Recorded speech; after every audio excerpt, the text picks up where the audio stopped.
Hello, everyone. I apologize for the delay. I'm going to go ahead and I'm having extreme technical difficulties, so I'm going to stay off camera. I see Councillor O'Malley, Councillor Flynn, Councillor Braden. I see BHA is here, and I think we have okay. So I'm going to go ahead and start the hearing with an opening statement, and hopefully I can get my technical difficulties settled. Can everyone hear me? Yes, we can hear you. We can't. All right. We can't see you though. But that's. Oh, you're not. You're off camera. That's good. Right. Yes, that's intentional until I can figure out what is going on. So, good morning, everyone.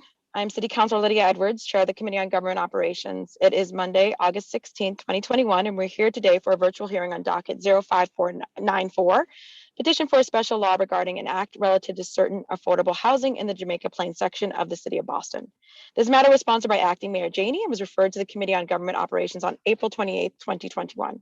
In accordance with the Chapter 20 of the Acts of 2021, we are having this hearing via Zoom. This is to help us balance the public health needs of the moment, but also with the ability to do our jobs. The public may watch this hearing via live stream at www.boston.gov/city-council-tv and on Xfinity 8, RCN 82, and Verizon 964. It will be rebroadcasted at a later date. Written comments may be sent to the committee email at ccc.go@boston.gov and will be made part of the record and available to all councilors. This home rule petition would authorize Boston Housing Authority, or BHA, to participate in a redevelopment and revitalization of the Mildred Haley housing development using federal funds. The docket would allow certain exemptions to Chapter 149, the state's contract procurement and award laws. Chapter 149 requires a structured filed sub-bid process that has separate requirements for general contractor and subcontractor selection. The Mildred C. Haley development is severely distressed, and BHA has filed and the city has approved similar legislation for the Whittier Street, for Orient Heights in East Boston, for Bromley Heath, for Mission Main, for Orchid Gardens, for Maverick Gardens, for West Broadway Homes, Old Colony, West Washington Beach, and Franklin Hill. So this is a typical home rule petition that we've often done for other neighborhoods. At previous hearings, BHA representatives explained that some relief from the requirements of Chapter 149 would result in cost savings. So we have, I believe, not only we are joined today by Joel Wolf from Boston Housing Authority. We're also joined again by my colleagues, Councillor Matt O'Malley, Councillor Ed Flynn, and Councillor Liz Braden. I'm going to, I believe Councillor Flynn, then Councillor Braden, and Councillor O'Malley. I'm sorry if I got the order incorrect, but I'm going to go ahead and allow for my colleagues to do some brief opening remarks, and then we'll turn it over to the administration. Councillor Flynn. Thank you. Thank you, Councillor Edwards. Also want to say thank you to the BHA team that's here. I support this. I know the incredible role BHA plays in our city, and this home rule petition will help us move in that direction to make sure the residents of this development in Jamaica Plain receive decent housing at Mildred Haley. Also want to recognize our colleague Matt O'Malley, who has done exceptional work as well at this location. I'm proud to support this home rule, and thank you to everyone here for providing strong leadership on this. Thank you so much. I actually got the order incorrect. It was Councillor O'Malley, then Councillor Flynn, then Councillor Braden. So Councillor O'Malley. Thank you very much, Madam Chair. No problem at all. Thank you, Councillor Flynn, for your kind words, and I know Councillor Braden as well. This is obviously easy. It is so. It's just. I'm almost emotional thinking about touring then Bromley Heath a decade ago with Governor Patrick and Mayor Menino, and thinking, what is the future? What can we do to support the incredible families who live here? And what we're talking about today is going to really help facilitate something that will be life-changing, not only for the neighborhood of Jamaica Plain, but for the city of Boston, as we talk about an incredible partnership with JPNDC, with Urban Edge, with TCB, and of course with BHA. So to see some real incredible support and redevelopment, and just making sure that we have safe, clean, wonderful places to support this community. I've spent a lot of time in Mildred Haley. I started or continued a weekly hot dog nights during the summer that former Representative Jeff Sanchez had begun. Sadly, we've slowed those down because of the pandemic, but it's just a wonderful, wonderful place. And I know that Sheila Dillon and her entire team have just, and just everyone at BHA, Kate Bennett, everyone down the line, have been so supportive of this incredible institution. I'm just really happy to see what we can do to get to the next level and to get to this full renovation. I have one question I'll get to when we get to the Q&A, but otherwise, thank you, Joel, and thank you, Dean, for your great partnership as well. Thank you, Councilor O'Malley. Councilor Braden.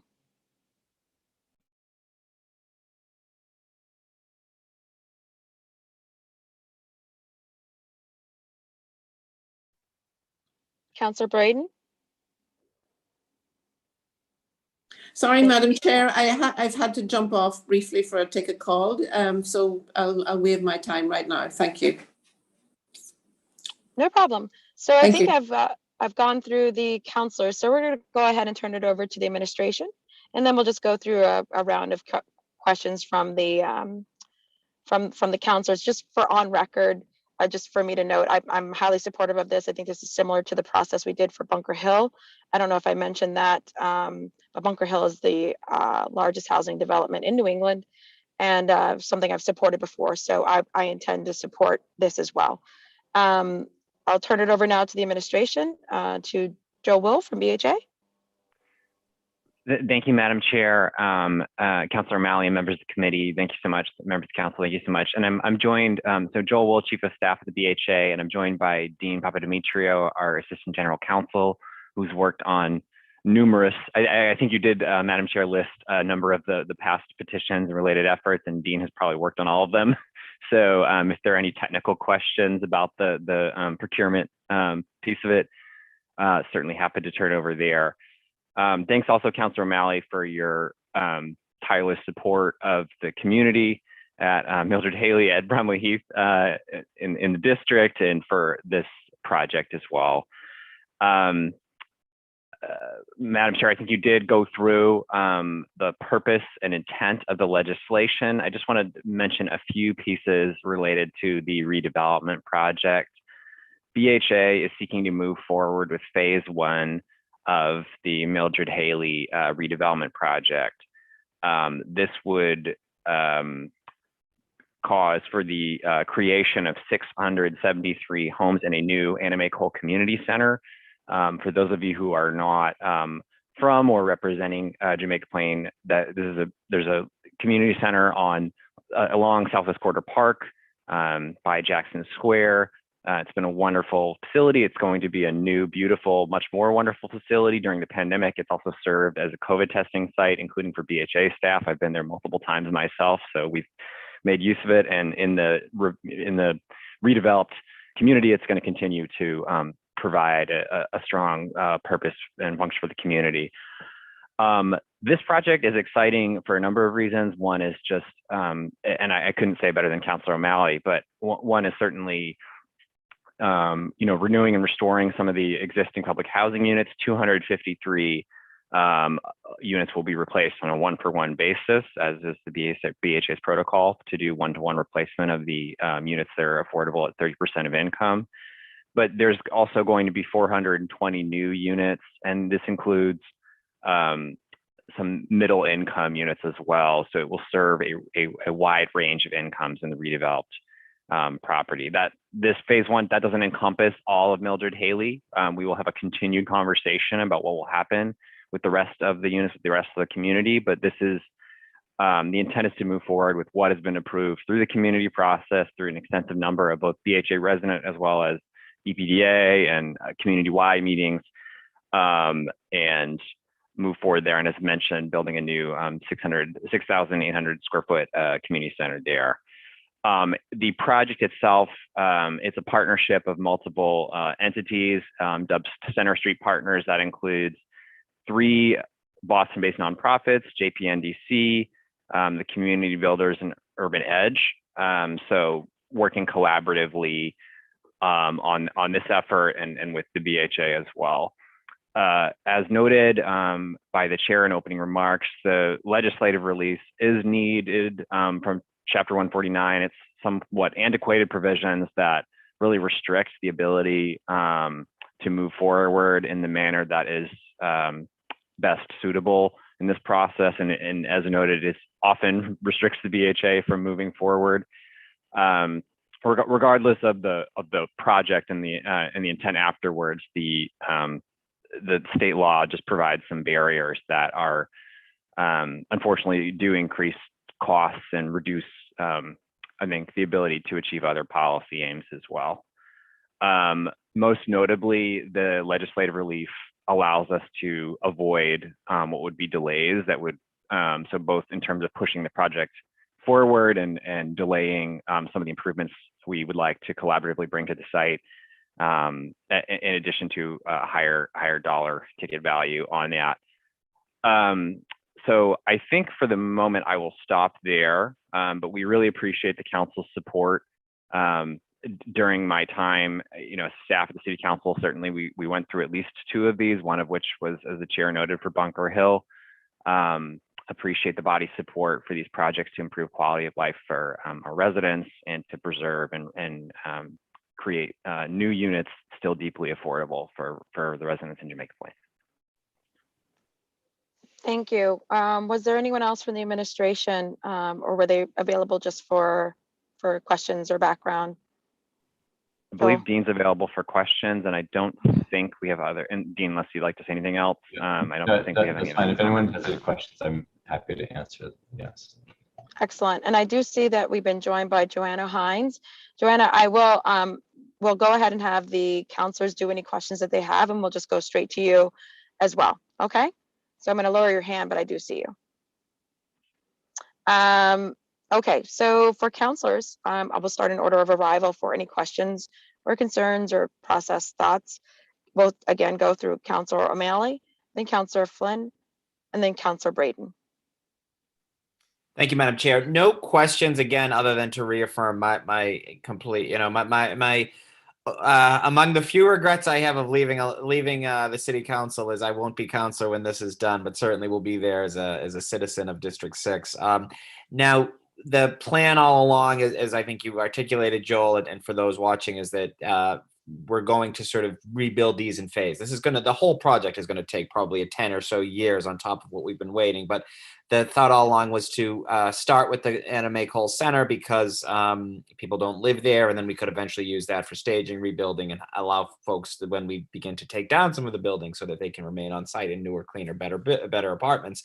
But obviously, the Anime Cole Center, as you've referenced, has been such a resource during this pandemic. It's been a very active and well-used site. Mildred Haley is not quite the geographic center of the city, but it's pretty darn close to it, so it's easily accessible. It's obviously it's a place where I've been tested, I would bet 15 or 20 times over the last year and a half, and I'm curious.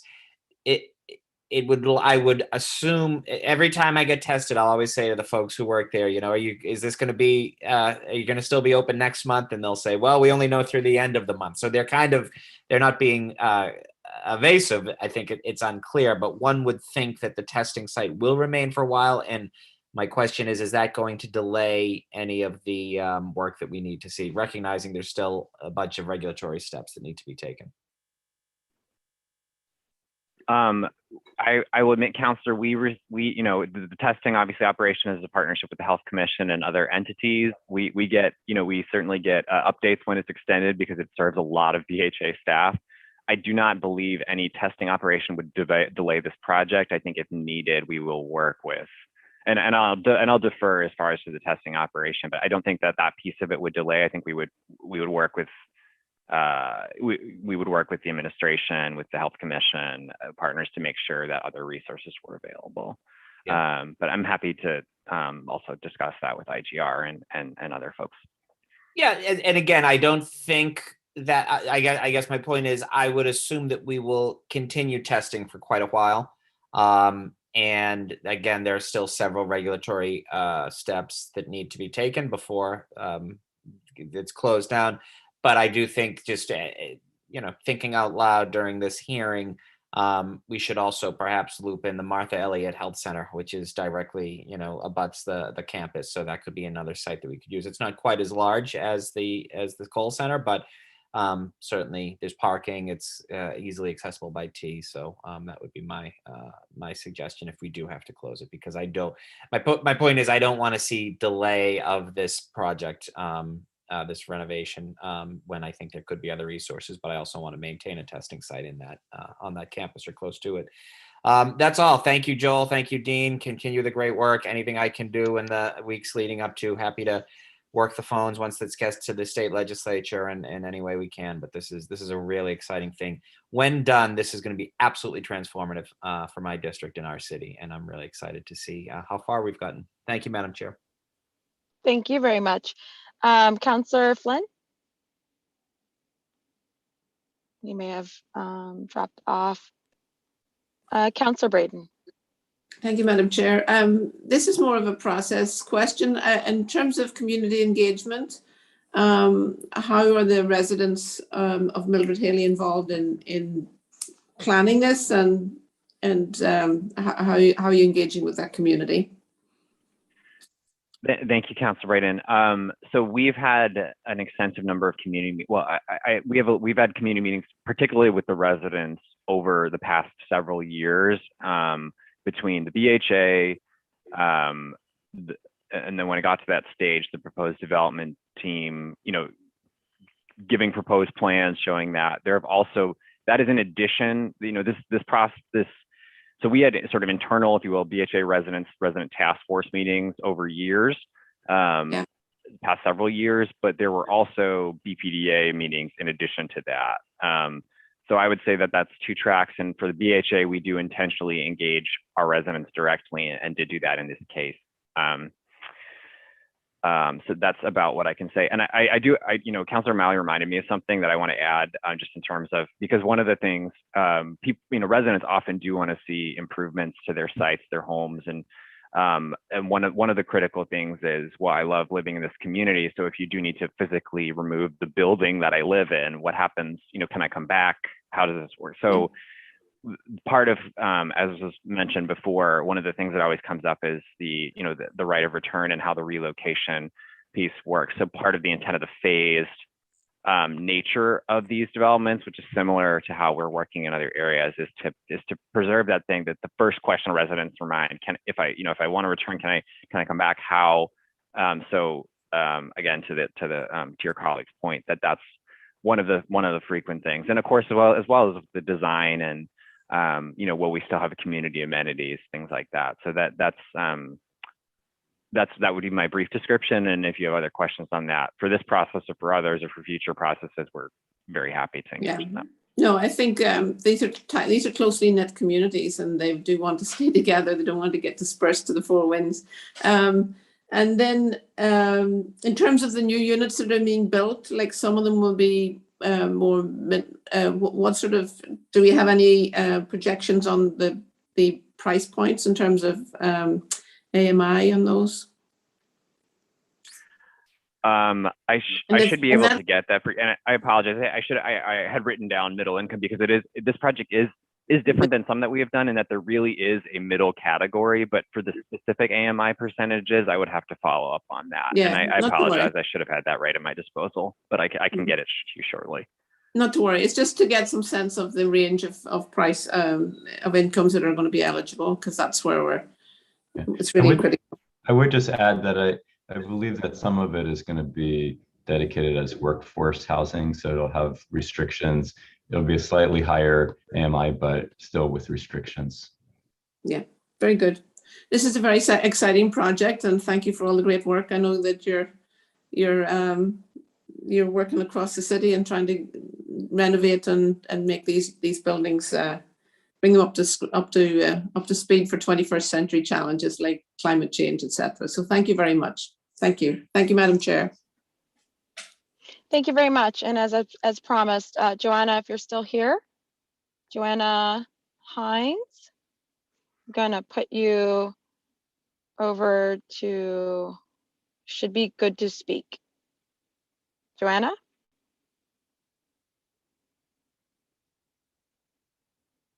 Carrie, if Joanna, I'm here. I just want okay, okay, thank you. excellent. You're welcome. Nice to see you, Councillor Edwards.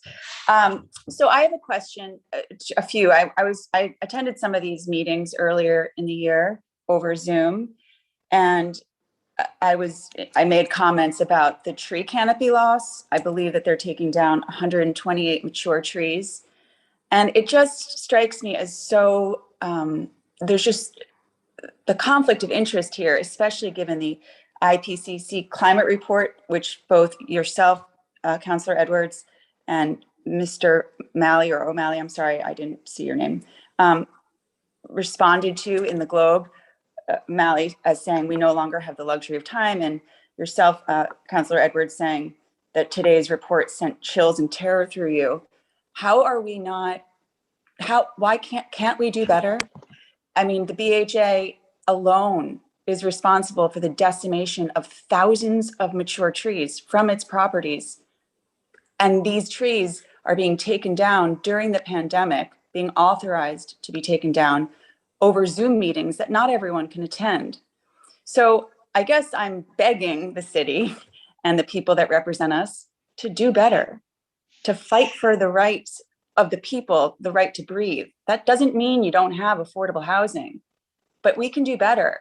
And rehabbing buildings is one way to do better. Not only does that help save the trees, but it also reduces the footprint in terms of making, new buildings, which require cement and steel, both of which are huge emitters, concrete. So because this is still in the, there's still a conversation being had, I think it would be a really, I think it's crucial that we discuss, ways in which we might save these trees, because a 1-for-1 replacement of mature trees is not sufficient, especially when those trees are saplings. And you know how I feel about this, Councillor Edwards. So, I do. yeah. And then question, and this is something that I'm trying to understand across the city. And I think the woman, and again, I didn't write down your name, I'm sorry, who spoke so eloquently before me about the AMI, is an understanding of, it was always called deeply affordable. And now there's a term called income restricted. And there's a huge difference. If you're making $80,000 a year, I think you should have an opportunity to have an apartment that would be workforce, but that's very different than someone who's making 15. And what's to say that, so if everyone's put on a list at the end of the day, a BHA list, the BHA benefits from having people closer to the 80,000 than the 15,000. So it just feels like there's a lack of clarity, that a term that was understood as being deeply affordable is now referred to in many cases as income restricted, and we're losing all these trees. And it not only baffles me, it breaks my heart as a mom and a resident, because we trust you guys to make good decisions for our, not only for our physical health, as well as, and I don't think it's ever been a question of housing or trees. I think we're just not being creative enough, and we're letting developers get away with too much. So what can you do to save these trees? How can you read these reports and talk about the terror that it instills in you and sit there and sign off on 128 trees getting cut down? Thousands of BHA trees, while the city is organizing a urban forest plan that will never catch up with the rate of these Zoom meetings. It feels so rigged. And I'm not saying the intention is malicious, but where is the proactive, let's save our city, let's save some of these trees? It's hot, there's floods, we're going to be inundated with all sorts of climate, catastrophes. We need these trees. You can't get them back. They were there before a lot of the sidewalks. You'll never get them back. Not like they are today, not in our lifetime. Thank you. Thank you. No, thank you. So if, I don't know, Councillor Malley, and then I would also like to, I'll address some of the comments. Yeah, no, thank you, Madam Chair. I'd certainly invite Ms. Hines to observe our Birdo 2.0 working session next week. I don't think anyone can question the bona fides that this council and my committee, quite frankly, have put forth on resiliency. Nor could we question our commitment to deeply affordable housing and what is needed. I would also, invite anyone to, when it's hopefully safe to do so, particularly those who live in Jamaica Plain. And it's one thing that we really made a big push in getting folks who may not have spent any time in Mildred Haley or Bromley Heath before that to get involved with some of our wonderful mothers groups, parents group there, to get involved with some of the hot dog nights. It's a wonderful community, and the folks that live there deserve better housing than what they have. They've been, for those that may not know, there are a lot of issues with the physical plant. It's cold, it's imposing, it's those large towers that were built as affordable housing sort of entrant in the 1960s. And the plan that we're going to do here is absolutely going to be life-changing. And I believe, Joel, because of the work that we'll be doing, there'll also be if not net zero carbon right away, we'll get there in our Berto 2.0 plan. So again, what we've been able to do on trees itself, on the tree canopy, is not in conflict with also providing individuals safe housing and wonderful and energy efficient housing. And I certainly appreciate the feedback, but I think it's misdirected, to be completely candid. Thank you, Madam Chair. Thank you. And I just wanted to note, Joanna is a friend and a constituent from Charlestown whose passion for the environment comes through consistently. And she and I agree that trees should be centered. She and I may disagree on certain tactics, but I wanted to note that her heart is real, and she's been coming to our racial justice circles and working to honestly integrate and to have equity and social justice at the core in our neighborhood of Charleston. So I wanted to acknowledge that. I do also want to thank you, Joanna, for reminding us of the ICC report, but also of the comments that I made, and I still stand by them. And I think I can stand by them quite firmly and still support this for a couple reasons. As you noted, as Councilor O'Malley noted, that the Berto hearing, that's the building emissions reductions hearing, is coming up the working session. When we're finished, I made a commitment that it will be one of the most aggressive, if not the most effective building emissions regulations in the country. And that's due to Councilor O'Malley's stewardship and leadership. Building emissions, of course, as you know, are the #1 emitter of emissions in the city of Boston, and the way we build has been the reason why. And so we need to regulate that, and we need to make sure that we are reducing the amount. 7% of buildings are actually a part of that. And I agree, how we develop has been one of the biggest reasons that we have emissions issues and climate change in Boston. Pre-tax benefits is something I've also come out in support of, and trying to push the city of Boston to make sure that we actually encourage people to take public transportation. We've also led on divestment from fossil fuels, and trying to make sure that we will have a hearing on that, assuring that the city of Boston's coffers and monies that are in trust are not also benefiting or invested in fossil fuels. So I believe, quite frankly, the urgency and the work that I'm doing, because you called me out, is evident in the work that I've been doing on environmental justice right now, on the substation in East Boston, and so on and so forth. We agree that trees are necessary for beauty, for clean air, and also as a matter of environmental justice. I think that there has been a back and forth over how best to get that done.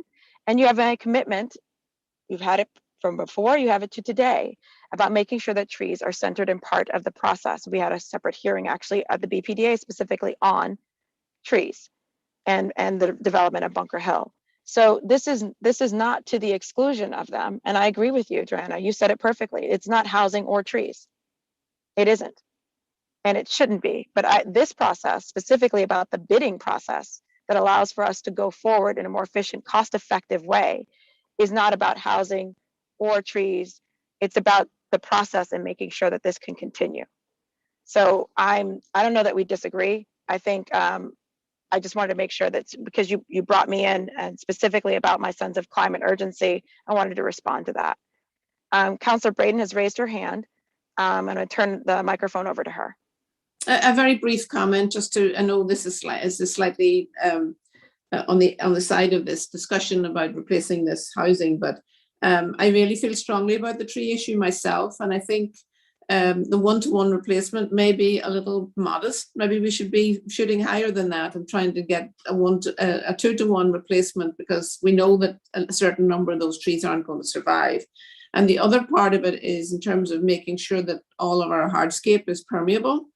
A tree will absorb like thousands of gallons of water in the groundwater in the course of a growing season, and a mature, healthy tree will. But there'll be an interim time, and I think, you know, as we see increased longer periods of like intense rainfall and more extreme rain weather events, making sure that our hardscape is permeable and that we do all those stormwater management strategies, which I am sure will be in the plan. So, but it's really just to be part of that whole holistic view of how we can make this the most sustainable and resilient space, housing development that we can possibly make, and make it just a great place, a healthy place, and a resilient place for people to live.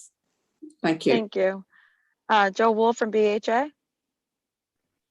Thanks, Councillor. I just wanted to just make a couple of quick comments. One is that I think, well, first of all, to your point, Madam Chair, this particular piece of legislation is really about the procurement process. But with that said, I think the environmental protection, sustainability, and quality of life, both for the residents and surrounding community, is something that is incredibly important. It's important to me, someone who got my start in my career working on neighborhood green space and air quality. So it's something that I certainly think about every day. I think with the individual, projects and redevelopments, those are iterative processes where we're trying to balance multiple policy aims, and sometimes people are living in housing that needs to be improved for their health and well-being, as well as buildings that need to be updated, to the point of yourself and to our council pro tem president and longtime environment chair, Councillor Malley, that the building emissions need to come down as well. BHA does take feedback and input on that, and I think it's healthy to have that in discussion, both with us in terms of our operations, as well as when we're working with any development partner, redevelopment partner. And we also, have thought fairly expansively and are continuing to do so in terms of what we can do across the portfolio in terms of trees, green space, food access, and other related areas there.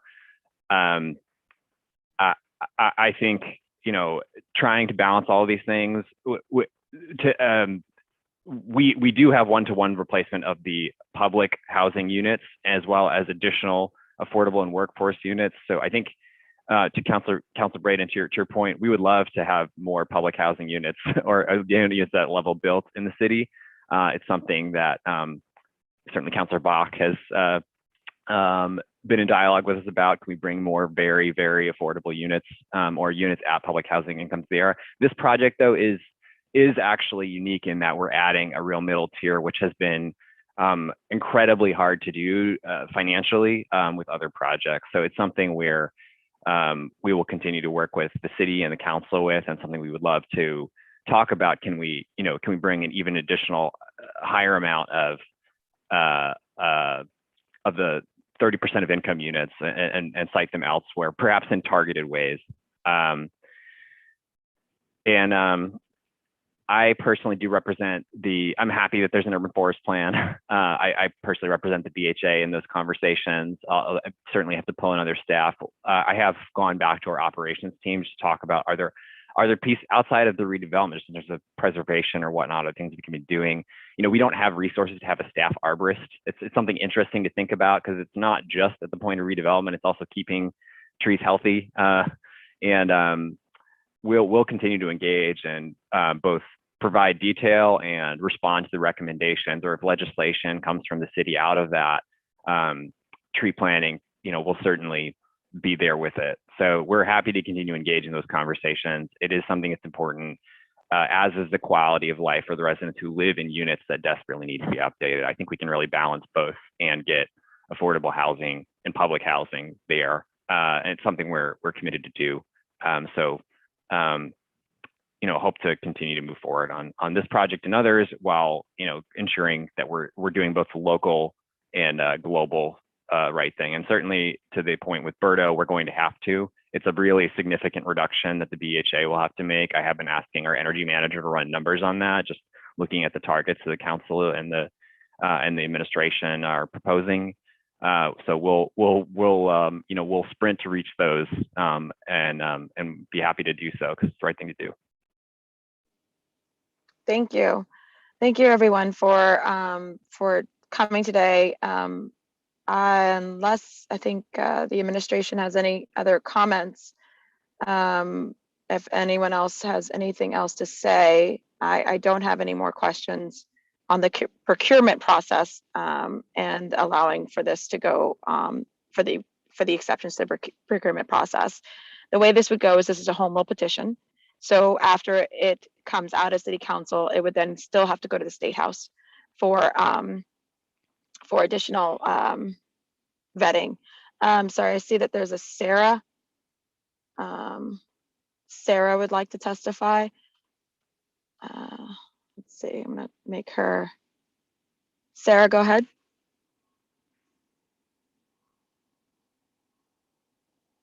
Sarah Freeman. Ah, there we go. And you just need to unmute yourself. There, hi, sorry. I only have a moment before another meeting, but I tuned in late. I hear that we're on a different topic, but I just want to thank you all for, hopefully thank you in advance for really taking Johanna's and other comments to heart, that we have this urban forest plan going on. We have Councilor Arroyo's proposed ordinance coming up. And at the same time, we have these plans that are pretty far down the road already. And I guess I'll invoke John Kerry, if any of you are old enough to remember, or it replayed when he was running for president, talking about Vietnam and who's going to be the last person to die in a war that he didn't support. I'll ask you all to think which is going to be the last project that kind of makes it convenient for the development by allowing a clean slate rather than raising the bar and getting the much needed housing, but asking the developers to work around some of these trees that it's going to take 80 years for these new trees to get that height, or 60 years. We're talking generations, and just try to get the city. I don't know when will be that magic moment, but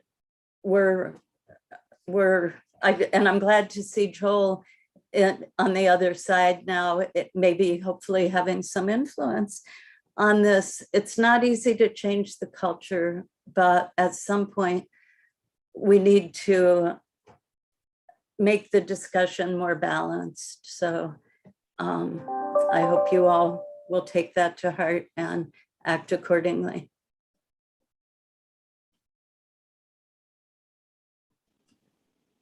I have to go, sorry. No, thank you so much, Sarah. For a quick response, I'd love to hear it, I guess. Well, first of all, thank you so much for testifying. And I think Councilor O'Malley and I responded earlier, but this is, I don't know if you came in the middle of those responses, but no, I heard that. Yeah. Okay. So I would just reiterate my comments from earlier, but I don't know if Councilor O'Malley or anybody would like to respond. No, always good to see Sarah, and Sarah is someone I know has spent a lot of time at Mildred Haley and getting to know the residents. So I know she, again, I think we're all on the same page here. I think we know that we need better housing and deeply affordable, and certainly looking at the guiding principles of environmentalism is something that I know Sarah and I have worked very closely on, and we will continue to do that. Okay. Unless I see another person here for public testimony. Just checking again, don't want to close out. All right. Well, thank you all for attending today's hearing. Appreciate the voices and also the consideration And again, as I stated, after the city council votes on this, assuming it gets out, acting mayor then must sign, and then it must go on to the State House for further consideration. So with that, I'm going to go ahead and close out today's hearing. Thank you all for attending. Take care. Thank you, Madam Chair. Thank you. Bye, everybody. Thank you, Council.